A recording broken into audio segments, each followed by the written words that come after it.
जय मसी। आज 19 फेब्रुअरी 2020 तदनुसार 7 फागुन 2076 बुधबार। आज हामी माथिल्लो कोठाबाट हेर्नेछौँ। आजको शीर्षक छ ठिक प्रश्न। आज हामी परमेश्वरको वचन 1 कोरिन्थी 3:6 - 11 पाठ गर्नेछौँ। मैले रोपे, अपोल्लोसले पानी हाले, तर परमेश्वरले नै बढाउनु भयो।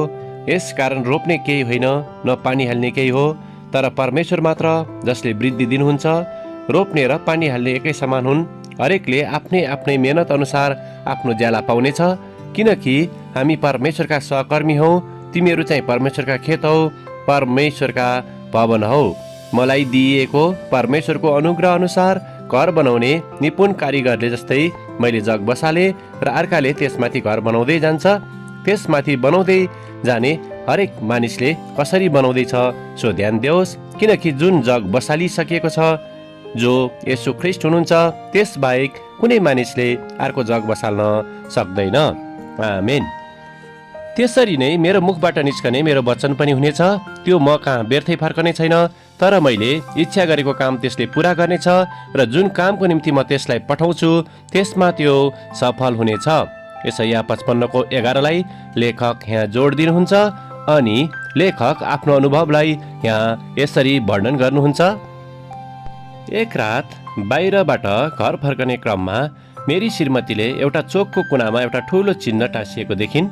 त्यसमा यस्तो लेखिएको थियो, स्वर्ग जाने एउटै मात्र बाटो येशू हुनुहुन्छ, तपाईँ कहाँ जाँदै हुनुहुन्छ? ती चिन्हहरू प्रभावकारी थिए कि थिएनन् भनेर मेरी श्रीमतीले मलाई प्रश्न सोधिन्। मेरो तत्कालको विचार थियो, होइन, यो पक्कै पनि त्यति प्रभावकारी चाहिँ छैन। यद्यपि यस्तो नकारात्मक सोच विचारमा आउँदा पनि मैले महसुस गरेँ कि हामी कतै गलत प्रश्न त गर्दै छैनौँ। मेरो आत्माले मलाई यस्तो सोधेको महसुस मैले गरेँ। तपाईँले अन्तिम पटक कहिले आफ्नो विश्वासलाई बाँड्नुभयो? मैले आफैलाई प्रश्न सोधेर सुरु गर्नु अति आवश्यक थियो। हाम्रा प्रभुले आफ्ना चेलाहरूलाई दिनुभएको अन्तिम निर्देशन पनि जाऊ र चेला बनाऊ भन्ने थियो। येशूले हामीलाई चेला बनाउने प्रक्रियामा भाग लिएको चाहनुहुन्छ।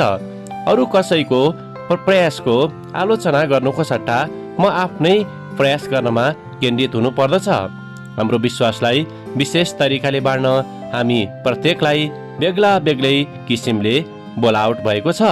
हाम्रो विधि जस्तो सुकै भए पनि येशू प्रभु हाम्रो प्रयासलाई गौरवशाली नतिजामा बदल्न सक्षम हुनुहुन्छ।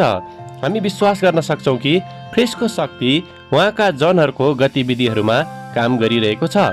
ठिक प्रश्न कार्यमा केन्द्रित हुन्छ र परिणामहरू परमेश्वरमा रहँदछन्। हामी केवल इच्छुक हुन चाहिँ जरुरी छ। आमेन। आजको विचार, सुसमाचार बाँड्नमा म कसरी सहभागी बन्न सक्छु? प्रार्थना।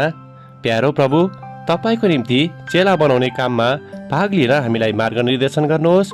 तपाईँले हाम्रो जीवनमा राख्नुभएका व्यक्तिहरू हामीलाई देखाउनुहोस्, जससँग हामी तपाईँको प्रेम बाँड्न सकौँ। येशूको नाउँमा आमेन। आजको लेखक स्टिफनस जोन्सन, क्यालिफोर्निया, अमेरिका। आजको प्रार्थनाको विषय, अरूका प्रयासहरू हामी जान्न सकौँ।